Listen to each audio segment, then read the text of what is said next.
going on, Brooklyn and beyond? So today, just want to show a quick difference between what time lapse and time warp is. So time lapse is something that you're supposed to keep the camera straight, well, solid, don't move it. Time warp has stabilization built in, and so here are some examples, and then I'll show you some best cases to use for each one.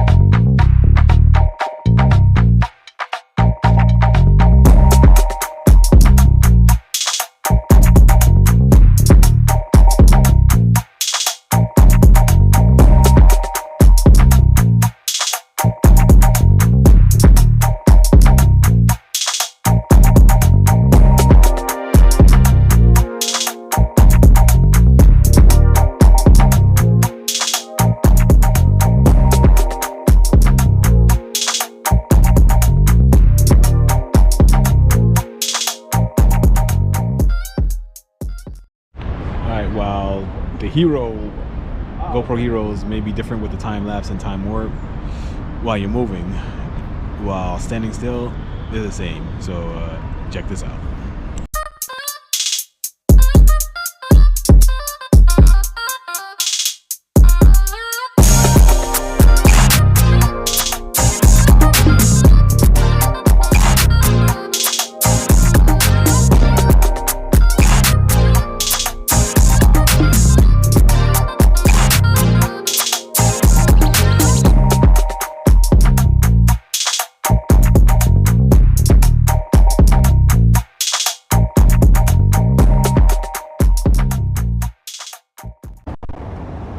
Okay, so now with the recordings done, you can see a little bit of difference. Like in the last video I shot where you saw the time warp actually has a feature here called speed ramp. So while it's doing its fast time lapse type of shot, you touch the screen and it gives you the option to do speed ramp. Speed ramp, I put it to half speed.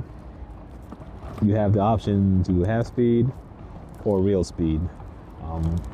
For the video that you saw, it was on half speed, but if you put it on real speed, it'll slow it down so you get real time.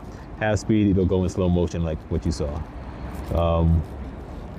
You also have the option for focus, not focus, but you have the option to focus. You have the option for linear leveling. Also speed, and when you're in time warp, it gives you 2x speed. Come on up. 2x speed, 5x speed. So you do it by speeds, but I always keep it on auto. The higher you speed, like if I'm on the highway, maybe going for like a 10-hour trip, then I would probably do this, put up the speed, but I don't want it to be too choppy because the next thing you know, you see a mountain in the background, next frame, you see like a city. So I try and keep it in a reasonable speed. Now, if you go back to time lapse here, see, you get the option of linear and wide, and that's it. Whoops, back. Linear, you either get linear or wide. Because you're not moving, it doesn't have to really worry about keeping the horizon level. For speed though, you get intervals. You don't get an auto. You get the 0.5 seconds all the way up to 60 minutes. 60 minutes is if you're gonna leave it outside plugged into a source and you want to take probably like a whole day's worth of footage, then you probably go up to 60 minutes. But most of the times you do 0.5 if you want to do it real quick. But like when I did the sunrise one, I believe I had it on 10-second intervals, and I put it outside. It was probably outside for maybe like a little bit over an hour. All right. So that's the main differences there. You also get timer. When I'm doing the time lapse, I like to put on a timer. This way I can hit the button, walk away, and not worry about my first shot of me being in the frame.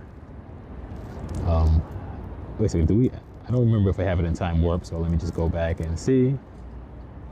Time warp. Oh yeah, you do have a timer here too, but I never really use it on the time warp. I could put it on 3 seconds though. But most of the time I do time warps, it's in the car. All right, so that's the main difference. This one is the GoPro Hero 11, but it works on the 12, works on the 9. I don't have the 10, but I'm pretty sure it's the same in the 10. All right, so yeah, Time Warp versus Time Lapse. Brooklyn salute. I'm out.